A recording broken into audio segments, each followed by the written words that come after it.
right, everybody, take your seats, please. We're going to get started. Our next panel is about a really, really important issue, that of inclusion and diversity in the tech industry. The tech industry only succeeds, and America will only succeed, if we use all of the talents of all of our population. Right? It is not just the right thing to do, it is also good for business and critical to American leadership. And if we have people whose talents we are not using, whether it's intentionally or unintentionally or systemically, as a country, we will not do well. That is a key historical and unassailable point. Clearly, the tech industry has challenges. Women today hold only 11% of executive positions in Silicon Valley companies compared to their overall presence in the US labor force. African Americans, Latinos, Native Americans are underrepresented in the tech industry by at least 16 to 18%. Frankly, I would have thought it would be more. And on this panel, we're going to address an extra dimension to the problem. Generally, we discuss diversity topics, gender, race, ethnicity. Today, we're also going to be talking about political diversity as an example of the kind of diversity issues that the tech industry must address. Today, we have an awesome panel of experts who are going to peel back the layers and discuss what more we need to do to allow diversity to thrive and, by extension, allow America to thrive. So with that, let me welcome today's excellent panel to the stage for our discussion, promoting inclusion in today's tech industry. We have Latasha Gillespie, Garrett Johnson, Elizabeth Gore, and Rachel Horn.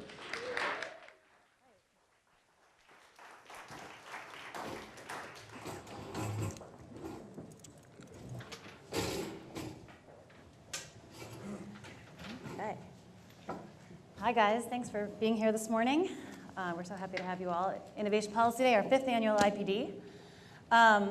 So Michael ran through some of the stats that our industry is facing, namely the really low numbers of women in executive leadership positions in tech, and how underrepresented groups, including African Americans, Latinos, and Native Americans, are proportionally underrepresented, especially compared to the overall US labor force. We at CTA have a really wonderful story to tell. About 2/3 of our staff is female, and half of our leadership staff is female, and we're really proud of that.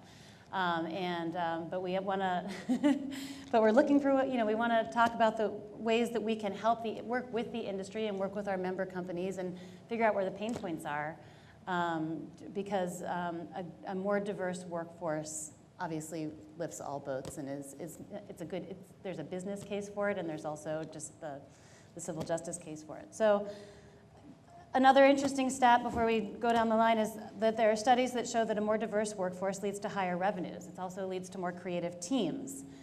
But despite the fact that there are a lot of groups funneling millions of dollars into very well-intentioned diversity initiatives, white men remain overrepresented in the tech sector compared to the private sector as a whole. So it's this cycle. And then the end of this cycle is that employees leave companies when they feel that they're mistreated or underrepresented, and it hurts companies' bottom lines to the tune of about $16 billion a year. So I have a very distinguished panel here with me today. I have Garrett Johnson, who's the co-founder and executive director of the Lincoln Network, which is bridging the gap between the political conservative community and the technology community in Silicon Valley. He will cover our diversity of political thought perspective. Next to him, I have Latasha Gillespie, who is the head of global diversity and inclusion at Amazon's corporate office. And before that, I just found out she spent 25 years with Caterpillar. 20 years with Caterpillar. I'm not that old. Okay, I do not want to date you. And she'll talk about how driving positive cultural change and inclusion in work environments and the importance of that.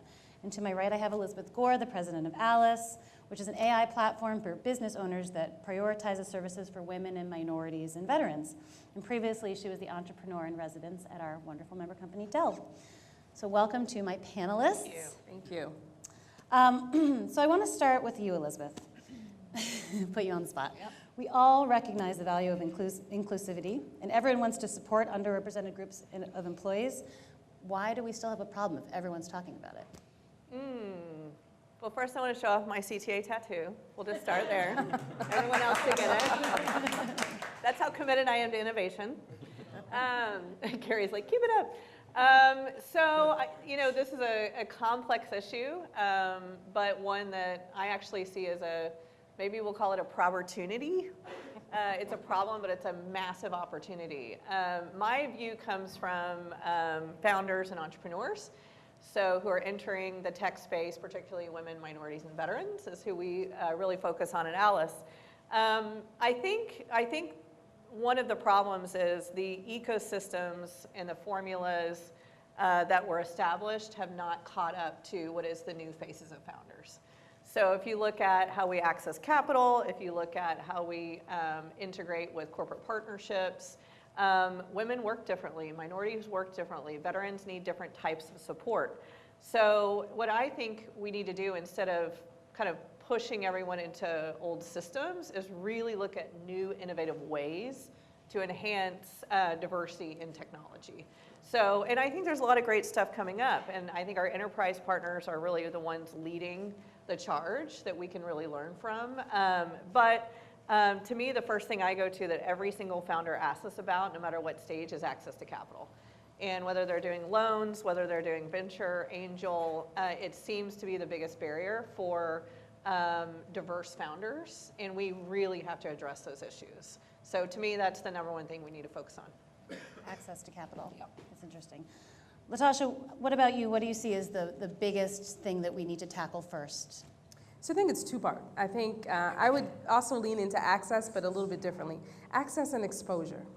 So how do we make sure that underrepresented communities have access and exposure to tech platforms, to educational systems, whether it's the formal 4-year or boot camps, are the places that help ramp them up in terms of the tech skills. And then I think it's also intentionality.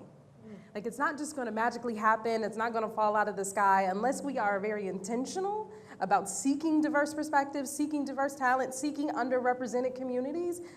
We won't make progress. Garrett, what about you? Yeah, I agree with Latasha that it's a multifaceted problem, but at the very foundation, addressing the pipeline issue, I think is exposure. I grew up in a non-tech hub of Tampa, Florida, went to a state university. I never heard of what was happening in Silicon Valley until much later in my life. It just wasn't on my radar. And I was an athlete all my life, college, a little bit on the professional level. And young minorities, African American, Latinx, just people in poor communities, when they think of success and social mobility, they think of the people that they have most exposure to, that they see on TV, athletes. And so, the young people that I interact with when I'm giving talks or, doing mentoring, I say, look at the dream team at present for the NBA, LeBron James, Steph Curry. They're all trying to become tech entrepreneurs. Yeah, that's true. And if you look at the dream team of some of the more successful tech companies that have, reached massive success, massive scale, the money, the value that they generated is 50x, 100x more than what LeBron James or Steph Curry is worth. So exposing young people, regardless of where they live, what their gender is, to opportunities in the innovation economy, I think is something that is needed on every level, from the private sector to the public sector as well. And I've seen signs actually all over. Someone says, let's level the playing field. And one of our team members said, why don't we just create a new one? And I liked that. I just think through technology we can innovate and see really great new systems that bring the best founders forward. So you all talked about the exposure and exposure at an earlier age. Is that something that should be built into K-12 education? Because, or is it more of a cultural shift that we need to show kids through, media and sports, that there are all these different avenues to success in tech? I think it's all of the above. I don't think that there is one silver bullet. I moderated a panel a month or two ago with Hardy Partovi of Code.org and others who are very engaged in this space on the K-12 level. It was at an event Jeb Bush organizes every year, focused on education reform at the K-12 level. The state that is making the most progress with getting coding and other engineering or technical related capacity building into the K-12 system is Arkansas. Why? Because the governor of Arkansas, Asa Hutchinson, his granddaughter was building an app for a summer program, and she was raving about it. And he thought, well, if my granddaughter loves this, why aren't we exposing every student in Arkansas to it? And so I think K-12 has an important role to play, but it also has to be pervasive throughout our communities, and the business private sector has a big role to play in this. That's interesting. I want to go back. I really, when I was researching this topic ahead of the panel, the business impact of the lack of diversity kept jumping out at me, the stats about how much it hurts businesses. So, Latasha, I want to hear more about what's going on at Amazon. Do you make the business case, or is it already a part of the culture of Amazon that diversity and inclusion are important?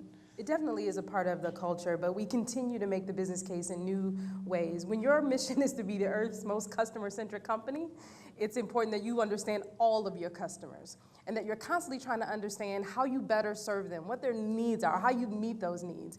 And you can't do that if you don't have diverse representation and diverse perspectives in the room. And I think a great example here recently, so a couple. We have 9 affinity groups at Amazon with about 25,000 plus employees around the globe that participate in those affinity groups. And we have one called People with Disabilities, PWD. And they have been really instrumental in working with our devices organization to make sure that any piece of technology you use or buy from Amazon, that it should be accessible. Whether you're deaf or blind, or maybe have some other kind of disability, how do you use those devices? Because the internet should be for everyone. Technology should create access for everyone. And so how do we ensure that accessibility is in our devices? And then more recently, we launched in February, anybody heard of Textures and Hues, Amazon Textures and Hues? A couple hands in the room. So our Black employee network realized that we were missing a critical customer segmentation, or customer group, if you will, in terms of how we sold hair care products, women of color. Women of color shop for hair care products differently than Caucasian women, right? And so they understand that we shop for hair care products by textures, by styles, by what kind of texture our hair has. And so they created this storefront called Textures and Hues, which specifically caters to that population, that makes it easy for them to find the products that they're looking for. And we were laughing about this. We were having this conversation in the hotel. Why is it that when you go into a hotel, there's all these shampoo bottles in your shower, right? But most of them are shampoos that I can't use, right? But part of that is understanding who your customer is and how you're meeting those needs, and I'm really proud. And that was an idea that was born in an affinity group. So these were a group of people who have day jobs at Amazon but are committed to serving the Black Employee Network community at Amazon, and they were like, how do we help customers like us find things differently? They wrote up the idea, they pitched it to our senior leadership. Our senior leadership greenlit it and funded it and created a space in the organization to build a new product and have an organization spring up. And so these are folks who are junior in their career, many of them, they're not execs, they weren't senior level managers, but now are leading a key initiative and part of our business. And that's how you grow talent. Mm-hmm. That's interesting. That sort of feeds into this idea that has been bubbling around, and there's been a bunch of talks about it here at South by this week about building biases, implicit biases in technologies, like especially in artificial intelligence. I know you and I chatted about this the other night. You want to talk a little bit about that? Well, I've been asked literally every day, is AI biased, and or is it bad? And I fundamentally, in my gut, believes that AI and machine learning is really going to take us to the next level of humanity. It's going to support issues and so on.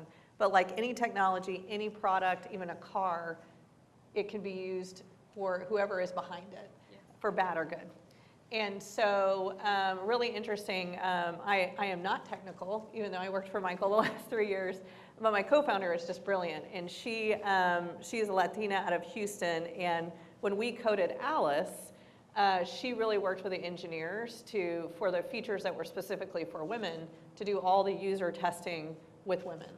And it's really interesting, that maybe sounds intuitive to most folks, but most softwares, when they're coded, the user testing, the statistics you look at are generally around panels of white males. And so I do think the way we access information, AI is going to give us an opportunity to really look at the way people behave, where they're from, their socioeconomic background, the way they access information. And that's, I think, very positive and very exciting.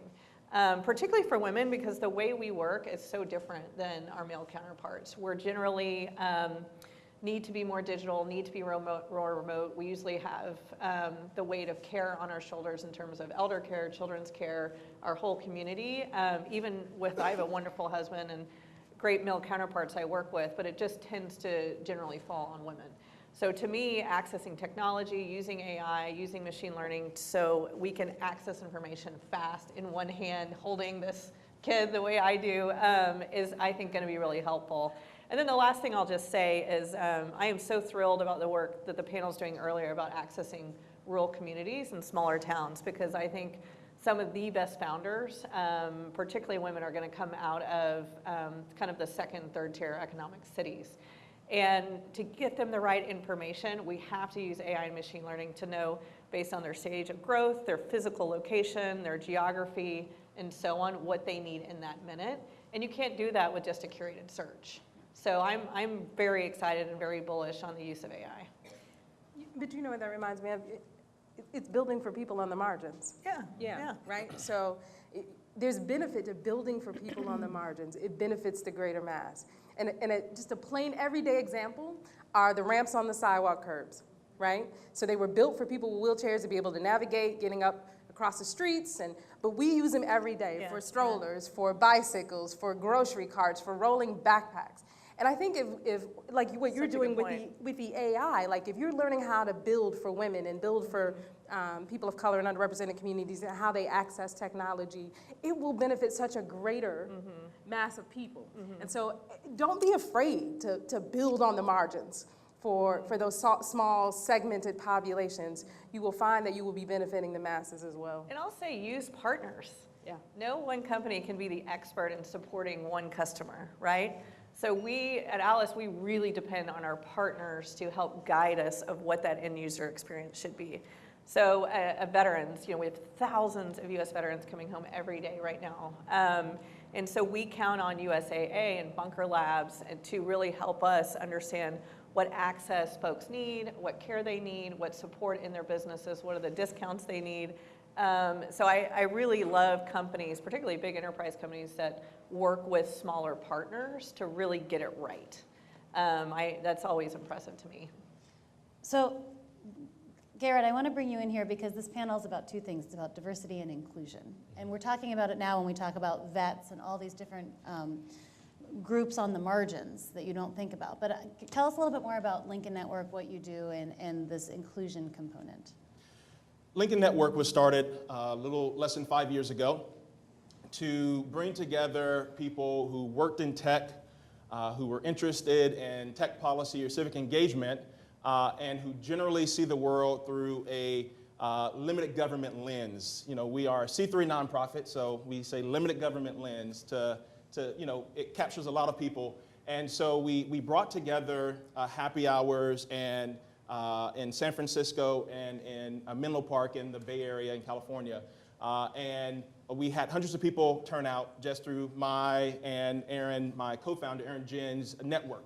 And so they continued to ask, what's next, what's next? And so over the past 3 years, as a part-time hobby for the first 3 years, and now as a full-time going concern, we've been building this national network of technology professionals. And our community breaks up into two buckets: people who care strongly about tech policy, or people who care about what we describe as tech tools. How do we help government and civic professionals do their jobs better? One of the projects that we have been working on most recently is trying to understand what the landscape for viewpoint diversity in tech looks like. And the reason we're doing that at present is in response to all of the inbound we normally get whenever Facebook is in the news in 2016 for newsfeed, or whenever a controversial memo comes out at Google in 2017. Because we are known as the right of center guys building this national community of technology professionals, we get inundated by the media asking us, is tech really biased towards people who are conservative or libertarian? Is it really as bad as everyone says on the ground? And since the very beginning, we've gotten anecdotes, emails, in-person conversations with people, but we never had really any data to point to. And so at the end of 2017, we released a survey focused only on tech professionals in Silicon Valley. Small sample size, about 387 respondents, hundreds of quotes and anecdotes that were shared.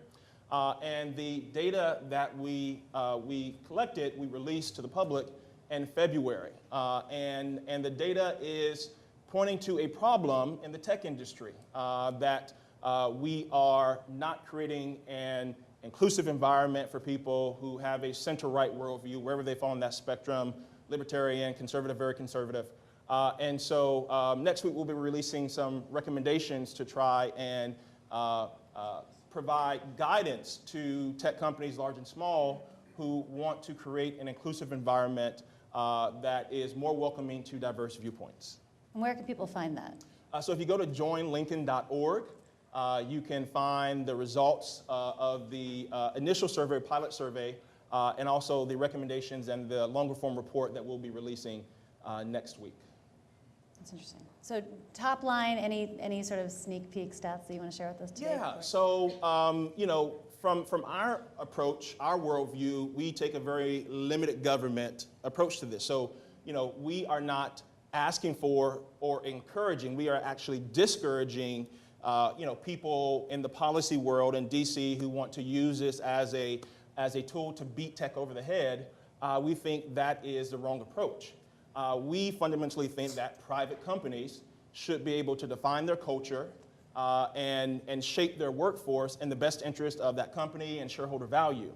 But for companies that do accept the premise that diversity is important, both from a justice perspective as well as a bottom line financial perspective, that viewpoint diversity should be included in this, you know, environment where we are seeing challenges to our democracy. Depending on how you view this, you know, democracy is on fire, and you know, some people, and I agree with it, point to the platforms that these tech companies have built as exacerbating the tribal more tribal and problematic, you know, parts of our country. You know, we need the tech companies to play an active role in addressing the issues that we face in our democracy. And I fundamentally believe that if we don't, as tech companies, address these issues internally and create models for how we can increase civility and reduce polarization within our own workforces, how can we create a model for the country through the technologies that we build? So I want to hear a little bit more about what companies do to bring in a diverse workforce at the start. And maybe, Latasha, you can start us off here. But is there something like in your job description language? Are there simple things that people don't think about that turn groups off or attract certain kinds of candidates? Absolutely. But can I answer his question? Please. And then Did not mean to. You raised such a great point about the civility, bringing back the civility and the humanity back into the organization. Inclusion is not about you agree with what I agree with. It's about we all have the space to have our own point of view, and we can respectfully agree or disagree. And so I think sometimes when we talk about diversity and inclusion, people automatically assume that means you have to have a far left perspective or you have to have a far left worldview. And that's not true. It's really about making space for everybody to have their point of view and making that comfortable and knowing that people will be respected regardless of what their view is and that they have a place there to be trusted and valued and respected. I love the term kind tension. You know, where tension is shown over and over that it actually makes for better business results. But it doesn't mean there can't be a wrapper of kindness around it. Right. We've been practicing doing more of that and really having difficult conversations in our workplace. We just recently did a conference in January called CORE, a conversation on race and ethnicity in the workplace.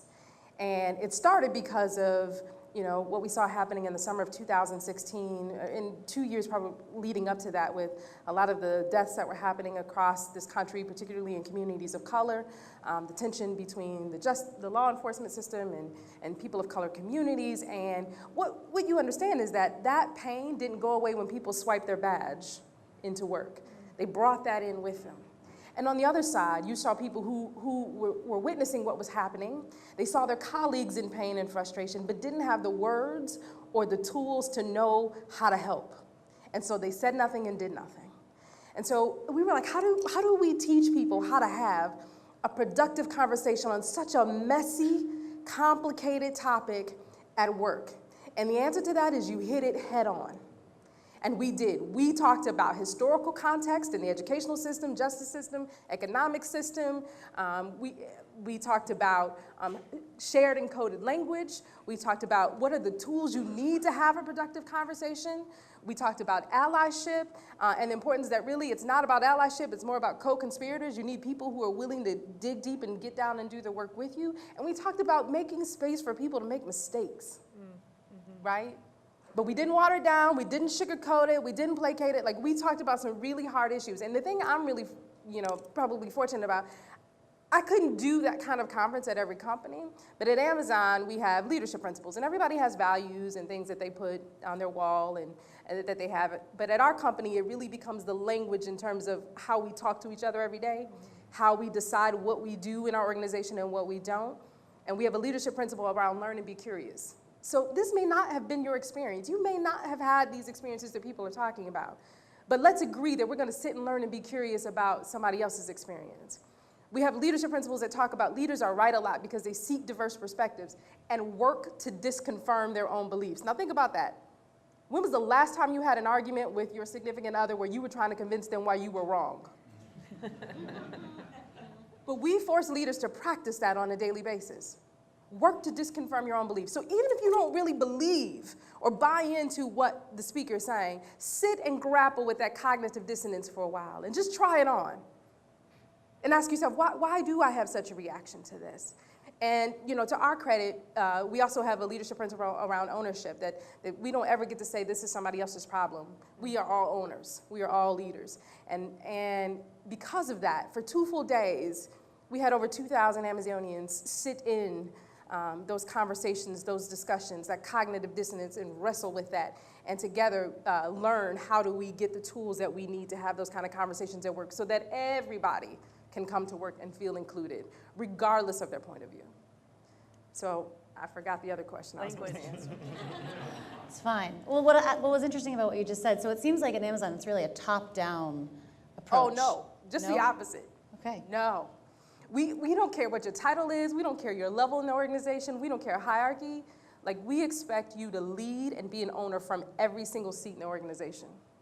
When you say you have a leadership goal, though, who sets those leadership goals? So leadership principles. But we consider everybody who works in Amazon to be a leader. So they're not just for a certain level and above or people managers. They're everybody's leadership principles.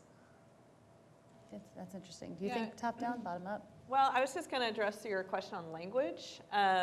We just did a really interesting partnership with the Kauffman Foundation on State of Entrepreneurship. And we found that the majority of women do not identify themselves as entrepreneurs. When asked if you are an entrepreneur, 90% of them said no. And these are very successful women with scalable companies. And so immediately Kauffman went and dug in on that and found that women use the language founder or business owner, and then when they kept cutting in, they saw entrepreneur as either just pure tech or as someone who lived in California or New York, or, this is really interesting, even in Silicon Valley, it was you're not an entrepreneur until you hit 10 million or a unicorn and so on. So we made a big mistake when we were first launched Alice, that we were using the word entrepreneur on everything. And we found these just pockets of lack of applications and big gaps. So we ended up changing all of our language to founders and business owners. It's still not addressing the problem. I mean, we still have to go out and really help, what does this word mean and so on. But I will tell you that language is so critical. Even our applications to our big circular summit, we had a lot of women saying they were not ready or qualified yet. And so we had to shift the language around on explaining what being quote qualified meant. So I am a huge believer in language. I always have been, actually, in all things. And then I'll just say really quickly, being from far south of here in a small town in Texas, I had never heard of an entrepreneur. And look at the job I'm in now, ever. I never heard of it. And so I do think language matters in a huge way, and we have to be very thoughtful about that in recruiting. In enterprise companies, I think it's critical on the way you fill out applications, but even well-meaning founders, it's a huge deal, huge deal. We have an early question from the audience. Oh, I have a question. I'll speak really loud. I think this is a new intern. Yes, this is Barry Shapiro, our So president and I have CEO. One issue that Mike is is coming to you. One issue that has not been mentioned is Asians. And I was wondering, I mean, I had a close Asian friend in the tech world who expressed deeply personally that we are the Jews of the 40s now. We are disfavored. I am getting a passport from another country. I'm really concerned about how we're being treated. And the other question I'd like response to is raise the Google memo. And I love, by the way, everything you guys, all of you have said. But I kept thinking as you're talking about diversity of thought in safe places, that engineer who wrote the Google memo, what he must be thinking. And I was wondering about your response to that. Who wants to take on Asians and Google memo? I'll start with, maybe I'll try it with the Asians. I'm not Asian, so I don't want to speak on behalf of the Asian community. However, I think we have to do a better job of really understanding Asian as a pan community. We lump a great number of different cultures and ethnicities into one bucket we call Asian, as if they're having the same experience. And I think we have to get more granular in terms of if we really want to understand our employees, our customers, the culture, and the experiences that they're having. We're going to have to do a better job of really understanding them as individual groups to really start understanding what things we need to be tapping into or double clicking on to make it a better experience for them, either through the hiring process, through once they get in our organizations and how they're experiencing our cultures, understanding how they move through our organizations in terms of promotion and retention.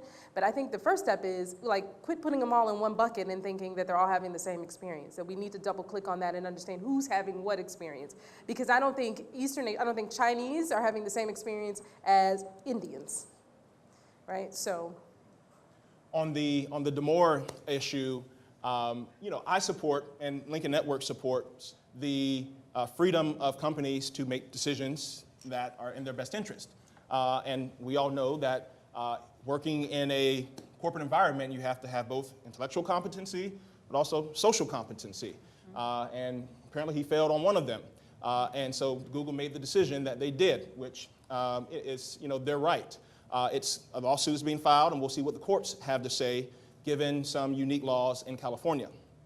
But with that said, we did ask specific questions related to the Demore memo at Google.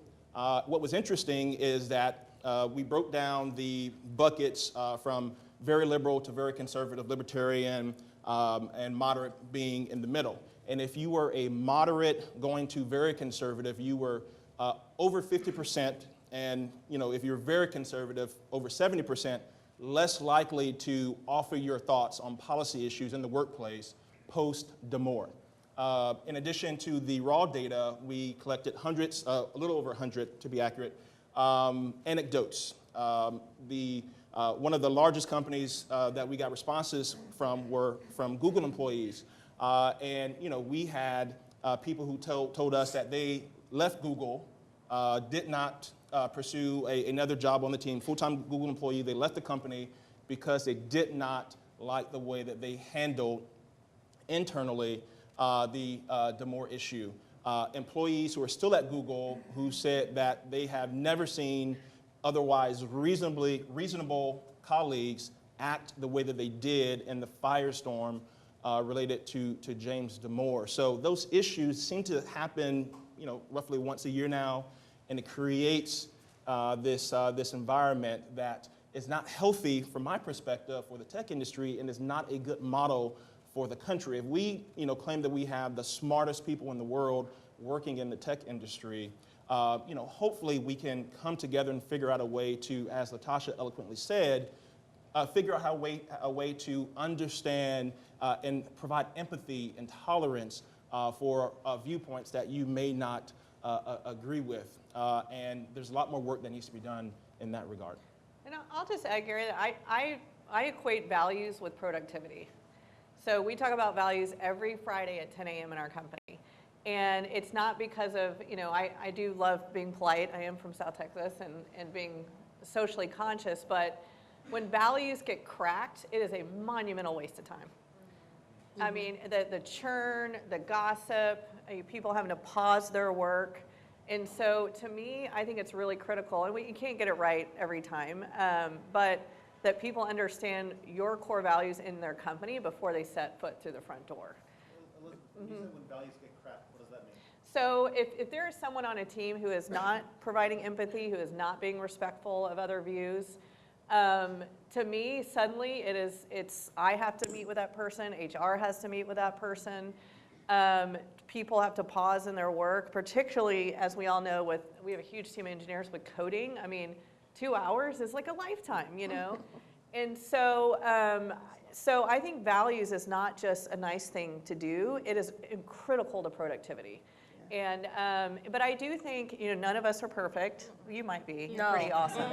But, and so addressing them, even if it's quickly, as often as you can, hopefully will I love what you did with pulling everyone together with those conversations, because I guarantee you that will prevent a huge waste of time later, right? Yeah. So, I just equate the two, values and productivity, so. Latasha, is this concept of diversity of thought part of your bigger agenda yet? When you run for office and I vote for you? I will never run for office, so that's a bit wasted. Listen, I think diversity of thought is important. You need diverse perspectives to make sure that you're getting, like I said, it's fundamental to even our leadership principles. But I want to answer that with a little bit of caution, that while diversity of thought is the ultimate goal of what you want in an organization, representation is equally important. And if you cannot get good at understanding and measuring the diversity of the representation you have, how do you think you're ever going to get good at something you can never see or measure? So I worry about companies who skip over, or organizations, not just company, but I worry about that philosophy that we can skip over representation and just talk about diversity of thought, diverse perspectives, right? Because I have yet to see someone who has done that really well and matched with diversity of representation, and representation matters. So I would encourage companies to try and prioritize both. I agree that representation matters, but I would contend that one should not diminish the other. Agreed. And both can coexist. And from my perspective, the data you can decide on your own will fundamentally give companies a competitive advantage in the marketplace. And so, my hope is that companies will continue to prioritize, if they so choose, representation, but they will also consider including viewpoint diversity and creating spaces for people with minority perspectives to also feel that they can contribute to the conversation about these internal policies and the workplace culture that they're creating. One of the things that I found surprising, again, and the catalyst for us launching the Viewpoint Diversity Survey is because there's no data out there. Our data, people have made the argument that, it's not scientific, it's not a large sample size. All of those points are completely valid. But point me to another study that I can pull numbers from and have a fact-based, data-driven conversation.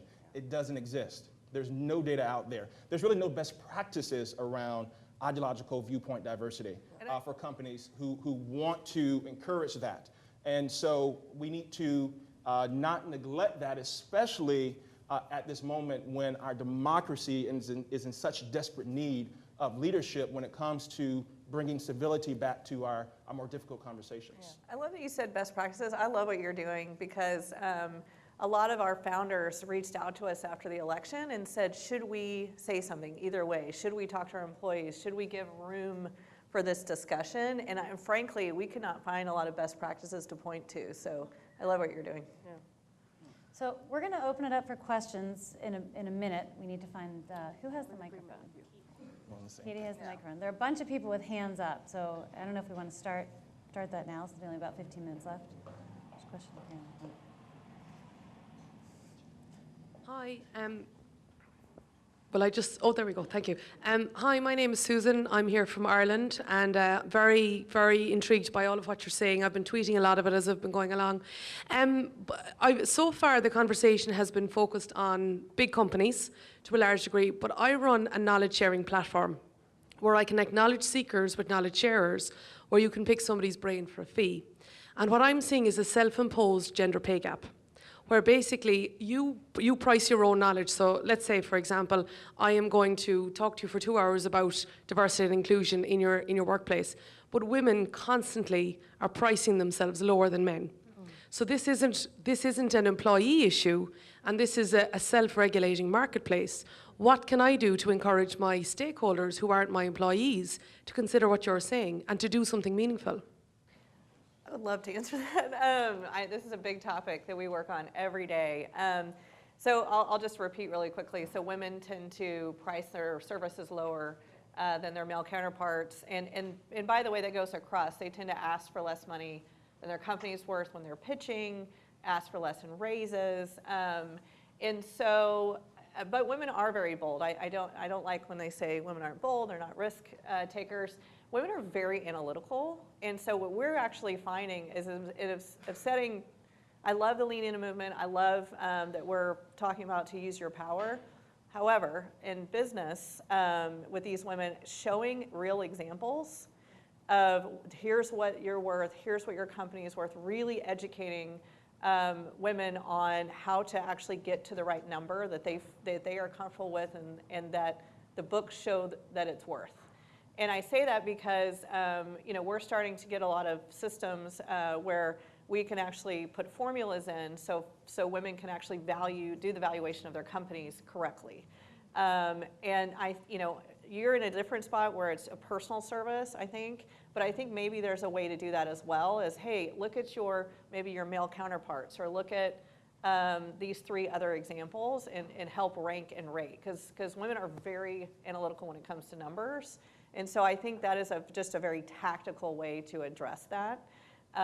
Because I feel the same way when women are doing raises for their companies, particularly in tech, on valuation. So, just coach them through. Another thing I'll just say really quickly is we tend not to have, my daughter and our next generation are totally catching up, but business backgrounds in terms of our education and technical backgrounds. So it's the same thing on any type of e-learning services come out, any type of education on financial and business planning, I think is critical. So the continuation of learning. But I think just actual examples that are comparison in real time are quite helpful. You might have another. No, that was a great example.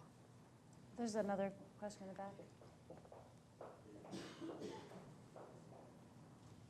Hi there, my name is Cynthia Overton. I'm with Inclusion Clearinghouse. First of all, Latasha, thank you so much for mentioning not once but twice the importance of accessible design and people with disabilities in the workforce and contribution. So thank you very much for that. And that's something that we see very often in the D&I discussions. My question is actually for you as well, and it really relates to pathways to tech for underrepresented populations. What advice would you give to underrepresented populations, folks who really have the training that is required and the academic background to be successful in tech, but may not necessarily have the social capital to have the relationships needed to kind of get a foot in the door? And then what advice would you give to folks who may not necessarily have the soft skills, and I'll even say soft strategies, to navigate like implicit bias and other factors that may be unique to circumstances of people from underrepresented backgrounds? Great question.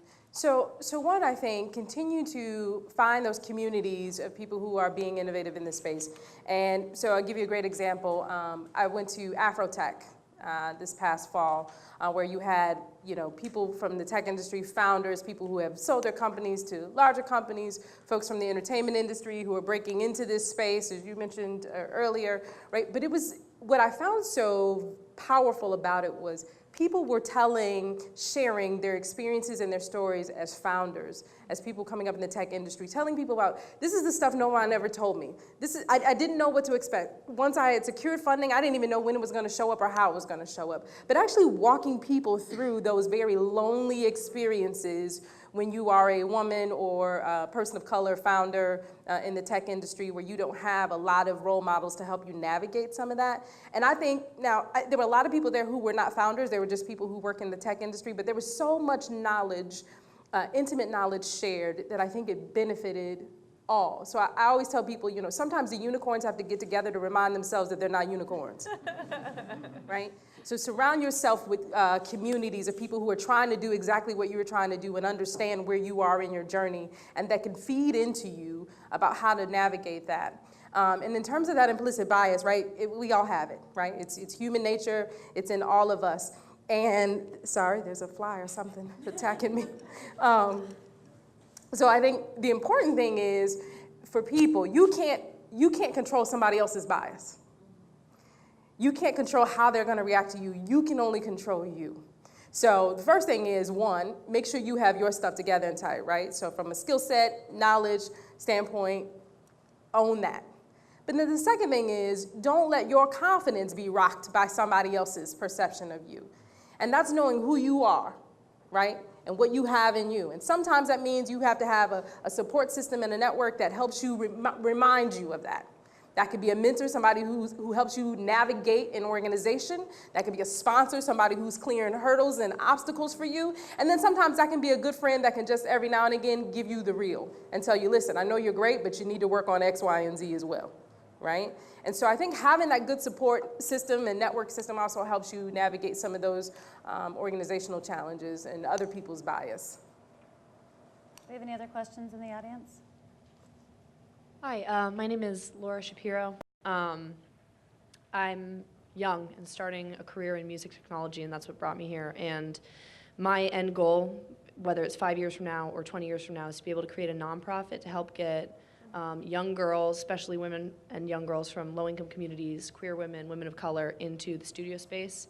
I'm a self-taught audio engineer and music producer, and I find I'm constantly watching YouTube videos of, you know, straight white men in black V-neck t-shirts teaching me how to do the things that I feel like a woman could easily have been teaching me. I'm frightened by the lack of diversity in music production, frankly. I find it, you know, scary. So I think my question mostly is aimed at Latasha. What would you say? I'm starting at really, you know, ground zero, but I'm nothing but ambitious and energetic. How do I transfer that into, you know, real change? Real change for yourself or real change for the industry? Both. I mean, mostly real change for the industry. I could care less about myself. I could care less if I get in the studio with Justin Bieber one day. I make music because I care about music. I'm a classical pianist turned music producer. I care about pop. I care about R&B. I care about the genres that are affecting young people today. And I don't see enough women there. Yeah. And I want to translate that into, you know, hopefully a nonprofit one day, you know, a name, an idea, a visual people can identify with and go, hey, I resonate with that message. And I just don't know where to start, you know?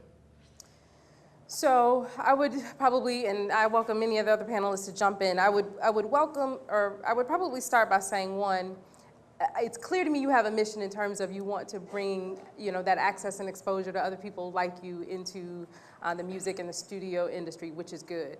I would say, does it have to be in a nonprofit setting? Like, are there ways that you can have an impact? And sometimes working for a bigger studio, you can open up pathways for people that maybe you couldn't even do if it was just a nonprofit. So I would say, the first thing I would say is keep your mission, because it's crystal clear what you want to do, but be open to the ways in which you go about accomplishing it. And you may have more access to resources and influencers in other arenas that are not nonprofit. So I would start by saying that. Two, I would say there are some people like you who are making big waves and being successful in the industry. Those are the folks you want to find and find out how you develop relationships with them. And sometimes that means just saying, and you know, I appreciate you starting off by saying you're young, because we're young too. But before life stacks up on you, you have a lot of obligations. Like, it's a great time to just say, listen, I'll come work for you for free. Like, I'll come be your intern, your grunt, whatever you need me to do. But being able to sit under people who are really doing it well and learning from them, male or female, doesn't matter. And then earning the trust of those folks by what you deliver when you're doing that opens up pathways for others. And the people that you are going through life with now on this journey that are at your age, educational level, like today they're your peers, your classmates, your coworkers, but tomorrow they might be your client, your supplier, your partner. Like, nurture those relationships, because you're all gonna grow in your industries and move forward. And those are also folks that you can either help open doors for, or can walk through some doors that they open and extend to you as well. And start now, don't wait. I mean, if you watch a YouTube video and you think you could have done it, you could do it better, that's the reason I love digital for founders. Start now. You don't have to wait. Yeah. Get your iPhone out, go for it, do it. Yeah. So these are great pro tips. I feel like this idea of just jump in, take whatever job you can get, just start and learn from people. Are there other, Garrett, do you have a pro tip you want to share with us? I don't know how old you are, but 22, so you can drink. Get a happy hour together. Get people. Smart. Get people together and just talk about these things. That's one of the things that I love about places like, DC and San Francisco. People are generally willing to get together and talk and, get to know you and be helpful. And I'm sure it happens in, non-hubs as well of government or tech. It happens all over the place.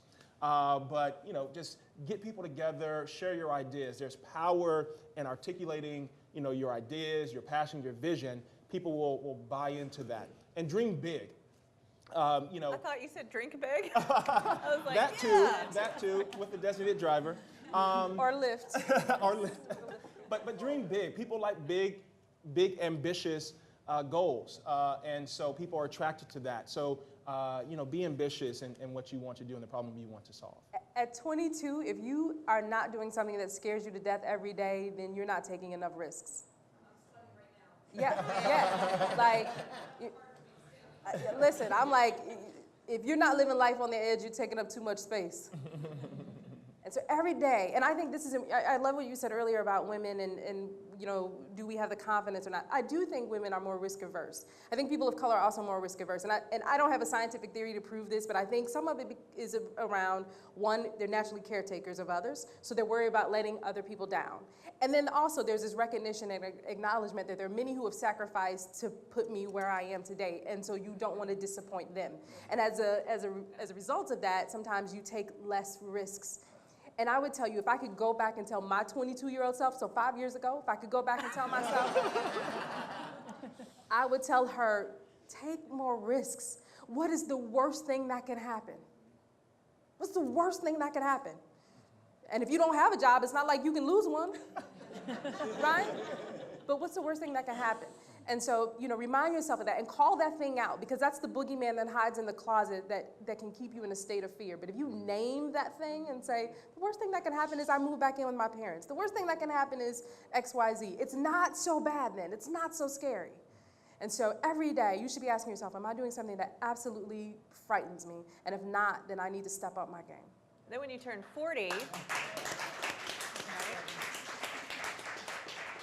when you turn 40, you'll be more fun than two 20-year-olds put together.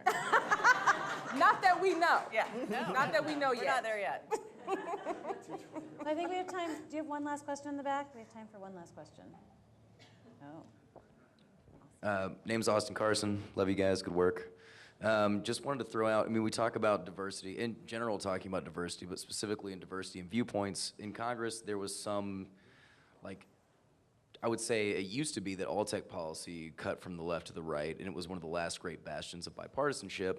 But with net neutrality, and specifically with the advent of Donald Trump and how people responded to that in a visceral way, I think that has largely broken down. And so it used to be much easier, and now it kind of makes me sad.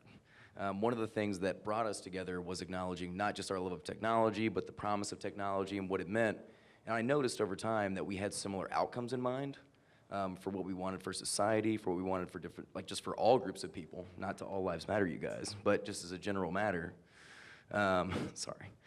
And I wonder if when you talk about diversity of viewpoint, if you think about it as identifying core values that you share and trying to reinforce the fact that either side aren't bad people, and if so, if anybody's going about doing that, and also sharing experiential knowledge, because if you don't share into the experiences and don't share into the motivations, it's much easier to put some type of like, you asshole, you idiot, how do you not get what we're going through?